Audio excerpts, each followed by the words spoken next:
I'm Dr. Reena Kumari, Assistant Professor, Department of Chemistry, Mirza Ghalib College, Gaya. Today I am going to teach you organic chemistry. That is paper 1C of BSc Part 1 and topic is optical isomer. इससे पहले मैंने geometrical isomer के बारे में बताया था और आज जो टॉपिक हम पढ़ाने जा रहे हैं उसका नाम है optical isomer. Okay, my voice is audible? I hope so. ठीक है, तो I'm going to start my class.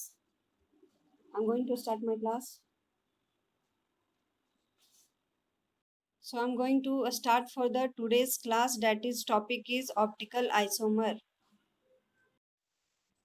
So welcome in my online classes, that is Fun Chemistry by Reena Kumari, Dr. Reena Kumari, Assistant Professor, Mirza Ghalib College, Gaya. And today I'm going to teach you Organic Chemistry, BSc Part 1, Paper 1C, and topic is optical isomer. Optical isomer, you must have read in class 11 or 12, that is what is optical isomer. You must be knowing that. So today we are going to read it in detail way. तो पहले तो जानेंगे क्या है optical isomer. तो optical isomer एक तरह का फेनोमेनन है जिसमें कंपाउंड जो है वो प्लेन पोलराइज्ड लाइट में रोटेट करता है. Can you hear me? So this is the ability of compound to rotate the plane polarized light is called optical active compound. See, there are some compounds, what we can say in chemistry there are compounds, some are optical active compound, some are optical inactive compound. So how we will know that which one is optical active compound, which one is optical inactive compound? तो सबसे पहले तो ये जानना है कि plane polarised light क्या होता है. तो जो भी लाइट, ऑर्डिनरी लाइट जो बल्ब से, सूर्य की किरणें से जो आती हैं वो ऑर्डिनरी लाइट होता है. ठीक है, और ऑर्डिनरी लाइट को निकोल प्रिज्म के थ्रू पास किया जाता है. हमारे पास एक ऑर्डिनरी लाइट है, बीच में निकोल प्रिज्म है, निकोल प्रिज्म से ऑर्डिनरी लाइट को पास किया जाता है और जो ऑर्डिनरी लाइट निकोल प्रिज्म से पास होकर एक फ्रेश लाइट निकलती है उसको प्लेन पोलराइज्ड लाइट कहा जाता है. अब क्या होता है कि प्लेन पोलराइज्ड लाइट में एक कंपाउंड हम लेते हैं बीकर में, एक कंपाउंड, और उसको प्लेन पोलराइज्ड लाइट में एक्सपोज करते हैं तो क्या होता है, वो लाइट जो है आइदर लेफ्ट की तरफ मूवमेंट करेगा या तो राइट की तरफ मूवमेंट करेगा. ठीक है, सो जो हम कंपाउंड लिए हैं बीकर में उसकी एक एबिलिटी होती है. According to definition I am explaining here, the compound which we are taking in a beaker has ability to rotate the light, that is plane polarised light. तो दैट कंपाउंड उस optical active हो जाता है. उस तरह के compound को optical activity या ऑप्टिकल एक्टिव कंपाउंड कहते हैं. ठीक है, have you understood what I have said? Plane polarised light में जब किसी कंपाउंड को एक्सपोज करते हैं तो वो लाइट जो है आइदर लेफ्ट की तरफ इंक्लाइन होगा या तो राइट की तरफ इंक्लाइन होगा. तो जिस तरह, तो ये कंपाउंड जो है प्लेन पोलराइज्ड लाइट को रोटेट होने के लिए मजबूर कर दिया, तो उस तरह के कंपाउंड को ऑप्टिकल एक्टिव कंपाउंड कहते हैं. और जो ये रोटेशन होता है लाइट का, the angle by which plane is changed, यानी लाइट का जो प्लेन चेंज हुआ आइदर लेफ्ट की तरफ और राइट की तरफ, इट मे बी डाउनवर्ड और अपवर्ड, तो उस तरह के रोटेशन को ऑप्टिकल रोटेशन कहते हैं. I will show you some pictures to understand it, clearly. आगे हम स्लाइड में पिक्चर दिखाएंगे आपको. ठीक है, तो सबसे पहले तो समझ गए पीपीएल क्या है. तो प्लेन पोलराइज्ड लाइट है. ये प्लेन पोलराइज्ड लाइट कहाँ से आता है? This plane polarised light is just an ordinary light. उस ऑर्डिनरी लाइट को हम निकोल प्रिज्म से पास कराते हैं तो प्लेन पोलराइज्ड लाइट हो जाता है. अब इस प्लेन पोलराइज्ड लाइट में हम किसी कंपाउंड को एक्सपोज करते हैं, किसी कंपाउंड को सामने रखते हैं, तो वो कंपाउंड का जो इफेक्ट होता है वो लाइट को आइदर लेफ्ट में घुमा देता है या तो राइट में घुमा देता है. तो उस तरह के कंपाउंड के कैपेसिटी को, उस कंपाउंड की एबिलिटी को ऑप्टिकल एक्टिव कंपाउंड कहते हैं, है ना. तो this is called optical active compound. अब हमको पढ़ना है पीपीएल क्या है. तो मैंने तो अभी एक्सप्लेन कर ही दिया. Let's see again. Plane polarised light, a beam of light which oscillates in a single plane. मतलब ये एक तरह का बीम ऑफ लाइट है जो घूमता है, जो ऑसिलेट करता है प्लेन में. मतलब हमारे पास एक प्लेन एक इमेजिनरी बेस है तो वो घूमता है, ऑसिलेट करता है। तो a beam of light which oscillate in a single plane, तो वो बीम ऑफ लाइट, लाइट को अगर एक लाइट है वो स्थिर है तो ठीक है, लेकिन अगर वो ऑसिलेट करना शुरू किया लेफ्ट साइड या राइट साइड, तो उस तरह की लाइट को प्लेन पोलराइज्ड लाइट कहते हैं। See another example of optically active compound. Now this is the property of organic compound. ये ऑर्गेनिक कंपाउंड की ही खासियत है जो कि प्लेन पोलराइज लाइट को क्या करता है, रोटेट कर देता है। प्लेन जो लाइट है हमारे पास, जो लाइट हमने एज्यूम किया है, जो लाइट हमने लिया है, उसको रोटेट करने की कैपेसिटी रखता है ये ऑर्गेनिक कंपाउंड। तो the property of organic compound to rotate the plane polarised light is called optical activity. इस तरह के कंपाउंड को ऑप्टिकल एक्टिव कंपाउंड कहेंगे। And the substance possessing it is said to be optically active. और जो substance से जो compound हम लिए हैं वो इस प्रॉपर्टी को शो करता है, उसको ऑप्टिकली एक्टिव कंपाउंड कहते हैं। I hope it must be clear to you. PPL जो है, प्लेन पोलराइज्ड लाइट में कोई भी कंपाउंड रखेंगे तो उसका रोटेशन मस्ट है, आइदर वो लेफ्ट में रोटेट करेगा या तो राइट में रोटेट करेगा, ये रोटेशन मस्ट है, ठीक है। ऑप्टिकली एक्टिव कंपाउंड, अब ऑप्टिकली एक्टिव कंपाउंड किसको कहते हैं, कहेंगे the compound which rotate plane polarised light, जो प्लेन यानी पीपीएल लाइट को रोटेट कर देता है, उस तरह के कंपाउंड को ऑप्टिकली एक्टिव कंपाउंड कहेंगे।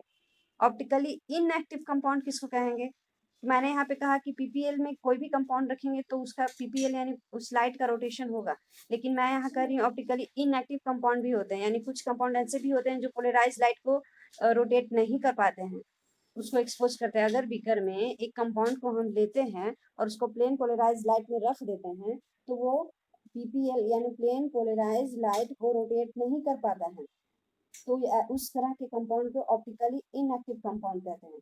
बट यहाँ पे कंट्राडिक्शन एक आ रहा है कि हम तो यहाँ बोल रहे हैं कि पीपीएल में रोटेशन होगा, किसी भी कंपाउंड को रखे रोटेशन होगा, और यहाँ पे कह रहे हैं कि वैसा कुछ कंपाउंड ऐसे भी है जो इनएक्टिव है, जो लाइट को रोटेट नहीं कर पाते हैं, तो यहाँ पे तो कंट्राडिक्शन हो जाएगा।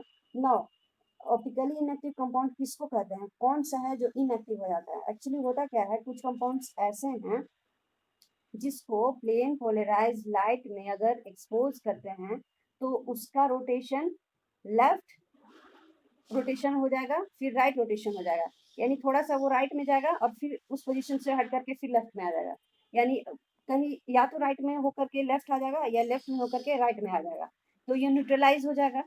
हम थोड़ा सा आगे चले और फिर पीछे हो गए तो फिर हम उसी पोजीशन पे आ गए ना, यानी कि हम तो मेरी मेरी जो वर्किंग है, मेरा जो वर्क मैंने जो वर्क किया वो तो जीरो हो गया। मैं इनिशियल पोजीशन से फाइनल पोजीशन पे गई और फिर फाइनल से इनिशियल पे आ गई, तो मेरा वर्क डन तो जीरो हो गया ना। उसी तरह से लाइट जो है आइदर लेफ्ट की तरफ घूमेगा या तो राइट की तरफ घूमेगा और फिर वो उस पोजीशन पे घूम करके आ जाएगा। तो इस तरह के कंपाउंड्स में चार्जेस जीरो हो जाते हैं, उस तरह के कंपाउंड इनएक्टिव कहलाते हैं। होप कि आप लोगों को समझ में आया होगा optically inactive compound. Next slide. Rotation means rotation में भी जो भी लाइट का रोटेशन होगा, यहाँ पे सिर्फ कंपाउंड को हम रखते हैं और रोटेशन लाइट का रोटेशन शुरू हो जाता है। तो जो भी लाइट का रोटेशन हो रहा है यानी प्लेन पोलराइज लाइट का रोटेशन हो रहा है, या तो क्लॉकवाइज होगा या तो एंटी क्लॉकवाइज रोटेशन होगा। ये जो रोटेशन होगा क्लॉकवाइज होगा या एंटी क्लॉकवाइज रोटेशन होगा। अच्छा, एक सवाल उठता है कि हम प्लेन पोलराइज लाइट को ही क्यों ले रहे हैं, why we are not taking ordinary light. Ordinary light को हम क्यों नहीं ले रहे हैं, प्लेन पोलराइज लाइट लेने की क्या जरूरत है, ऑर्डिनरी लाइट को निकोल प्रिज्म से पास कराने की क्या जरूरत है, हमको रिफाइंड पोलराइज्ड लाइट क्यों चाहिए। इसका जवाब आपको मिलता है, why we are taking plane polarised light, why not ordinary light. See, ordinary light vibrate in all plane at right angle to the line of propagation। Ordinary light जो है वो हमेशा रोटेट करते रहता है, उसमें वाइब्रेशन होता है, वो राइट एंगल यानी 90 डिग्री से वो हमेशा वाइब्रेट करते रहता है, उसका रोटेशन हर उसका जो रोटेशन है वो हर जगह है, मतलब वो स्थिर नहीं है। लेकिन प्लेन पोलराइज लाइट स्थिर होता है, कांस्टेंट होता है, जब वो किसी कंपाउंड के कांटेक्ट में आता है तभी वो उसका मोशन होता है। तो इसलिए प्लेन पोलराइज लाइट को हम कंसीडर करते हैं ताकि हमको उसके लाइट के मोशन से हमको पता चले कि जो खास कंपाउंड मैंने लिया है वो एक्टिव है या इनएक्टिव है, इसलिए हम लोग ऑर्डिनरी लाइट को हम नहीं लेते हैं। ओके, आपसे रिक्वेस्ट है अपना ऑडियो बंद कर दीजिए, आप लोगों की आवाज आ रही है। Plane polarised light can be obtained by passing ordinary light through Nicol prism. मैंने बताया कि पीपीएल यानी प्लेन पोलराइज्ड लाइट का निर्माण कैसे होता है, निर्माण क्या मतलब कैसे ये ऑब्टेन होता है। तो एक ऑर्डिनरी लाइट है वो इधर बल्ब से आया या ट्यूबलाइट से आया या कहीं से भी आता है, उस लाइट को निकोल प्रिज्म से पास कराते हैं, और पास कराने के बाद निकोल प्रिज्म एक नई तरह की लाइट रिफ्लेक्ट करती है, तो उस तरह की लाइट को प्लेन पोलराइज्ड लाइट कहते हैं। तो आज बस इतना ही समझिए, 4 टर्म को याद रखिए। पहला पीपीएल प्लेन पोलराइज्ड लाइट किसको कहते हैं, फिर है ऑप्टिकली एक्टिव कंपाउंड किसको कहते हैं, ऑप्टिकली इनएक्टिव कंपाउंड किसको कहते हैं, और पीपीएल में रोटेशन कैसे होता है, और इसका डेफिनेशन देख लीजिए। ये ऑप्टिकली एक्टिव कंपाउंड समझ में आया। अब अपना ऑडियो ऑन कर सकते हैं। ऑप्टिकली एक्टिव कंपाउंड समझ में आया, कहीं पे कोई डाउट है, कहीं पे कोई डाउट है कि ऑप्टिकली एक्टिव कंपाउंड, अभी भी कहीं डाउट है कि किसको कहते हैं, या ऑप्टिकली इनएक्टिव कंपाउंड किसको कहते हैं, तो हमको बताइए, या फिर पीपीएल किसको कहते हैं वो हमको बताइए। अगर है प्रॉब्लम तो हमसे पूछिए, तुरंत पूछिए। So today I am going to हाँ, निकोल प्रिज्म एक तरह का प्रिज्म होता है, एक तरह का। निकोल प्रिज्म का वर्क बहुत सारा है। आप तो बचपन से पढ़ते आए हो निकोल प्रिज्म के बारे में। निकोल प्रिज्म का यही है कि उसमें जब लाइट पास करते हैं तो, या तो अगर व्हाइट लाइट पास करेंगे ना, ऑर्डिनरी, हम I am not talking about this topic, और कोई भी ऑर्डिनरी लाइट भी पास करेंगे तो वो स्कैटर हो जाता है, 7 कलर में स्कैटर हो जाएगा। और अगर ये ऑर्डिनरी लाइट पास करेंगे तो वो रिफाइंड हो जाता है, प्लेन पोलराइज्ड लाइट बन जाता है, पोलराइज्ड हो जाता है, वो लाइट को पोलराइज्ड कर देता है। और कुछ।